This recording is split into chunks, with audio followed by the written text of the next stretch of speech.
अध्यापक चैनल पे आप सबका स्वागत है। आज की हिंदी की इस क्लास में मैं आपको विशेषण के बारे में सिखाऊंगी। विशेषण किसे कहते हैं?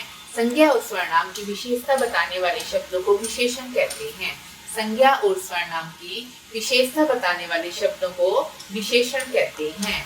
विशेषण के कितने भेद होते हैं? विशेषण के होते हैं 4 भेद। कौन कौन से होते हैं? गुणवाचक विशेषण, परिमाणवाचक विशेषण, संख्यावाचक विशेषण और सार्वनामिक विशेषण। अब देखिए, गुणवाचक विशेषण किसे कहते हैं? जिन विशेषण शब्दों से किसी व्यक्ति या वस्तु के गुण दोष आदि का पता चलता है, गुण दोष रंग रूप आदि का पता चलता है, उसे क्या कहते हैं? गुणवाचक विशेषण।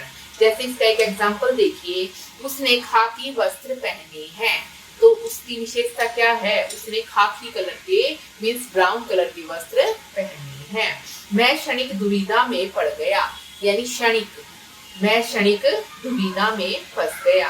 वे लोग विशाल वृक्ष की छांव में बैठे हैं, तो विशाल क्या है? उसका वृक्ष का गुण है। विशाल वृक्ष की छाया में बैठे हैं, विशाल उस वृक्ष का गुण है, तो इसे कहते हैं गुणवाचक विशेषण। इसमें कई तरह की चीजें आती हैं गुण में, जैसे ईमानदारी, साहसी, निर्दयी, झूठा, पापी, सारे क्या हैं? गुणवाचक विशेषण है। जैसे मैं भारतीय हूँ, मेरा गुण क्या है? भारतीय होना, तो ये हो गया गुणवाचक विशेषण। परिमाणवाचक विशेषण किसे कहते हैं? अब आप देखिए, परिमाण जो मापतोल और परिमाण का बोध कराते हैं, जो मापतोल या परिमाण का बोध कराते हैं, उसे कहते हैं परिमाणवाचक विशेषण। जैसे थोड़ा पानी ले आना, थोड़ा पानी ले आना, 3 मीटर लंबी रस्सी चाहिए, 3 मीटर लंबी रस्सी चाहिए, या उसने 1 बीघा जमीन खरीदी, ये क्या सारे क्या है? परिमाणवाचक। जैसे उसने 3 क्विंटल गेहूं खरीदा, उसने 3 क्विंटल गेहूं खरीदा, तो ये सारे क्या है? परिमाणवाचक विशेषण। अब देखिए संख्यावाचक विशेषण। जिन विशेषण से व्यक्ति अथवा वस्तु की संख्या संबंधी विशेषता प्रकट हो, संख्या संबंधी विशेषता प्रकट हो, उसे कहते हैं संख्यावाचक विशेषण। उसे क्या कहते हैं? संख्यावाचक विशेषण। अब इसमें देखिए, जैसे चारों लड़के छात्रावास में रहते हैं, चारों लड़के क्या है? संख्यावाचक विशेषण। मैं हर दूसरे दिन क्रिकेट खेलता हूँ, दूसरे दिन क्या है? संख्यावाचक विशेषण। धरती पर अरबों जीव विचरण करते हैं, अरबों क्या है? संख्यावाचक विशेषण। संख्यावाचक विशेषण भी 2 तरह के होते हैं, निश्चित विशेषण और अनिश्चित विशेषण। निश्चित संख्यावाचक विशेषण क्या होगा? जिसमें उसकी निश्चित संख्या का बोध हो, ऐसे उसको कहेंगे निश्चित संख्यावाचक विशेषण। और अनिश्चित के अंदर, जिसके अंदर उसमें निश्चित संख्या का बोध ना हो, जैसे कुछ थोड़े ऐसे वर्ड होंगे, उसको कहेंगे अनिश्चित संख्यावाचक।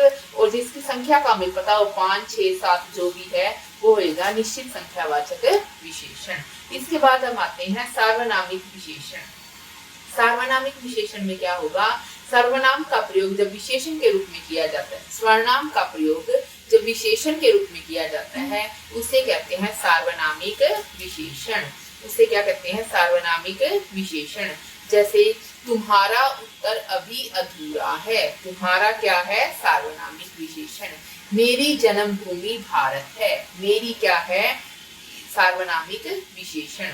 वे खिलाड़ी लंदन में मैच खेलेंगे, वे क्या है? सार्वनामिक विशेषण। यह आदमी विश्वास पात्र लगता है, यह क्या है? सार्वनामिक विशेषण। देखो बच्चों, आपको विशेषण अच्छे से समझ में आ गया। और जो संज्ञा और सर्वनाम की विशेषता बताते हैं, उन्हें क्या कहते हैं? विशेषण। विशेषण कितने तरह के होते हैं? 4 तरह के। गुणवाचक विशेषण, परिमाणवाचक विशेषण, संख्यावाचक विशेषण और सार्वनामिक विशेषण। आशा है आपको विशेषण अच्छे से समझ में आ गया होगा। मेरी वीडियो ऐसे ही देखते रहने के लिए प्लीज मेरे चैनल को लाइक, शेयर एंड सब्सक्राइब जरूर करें। धन्यवाद।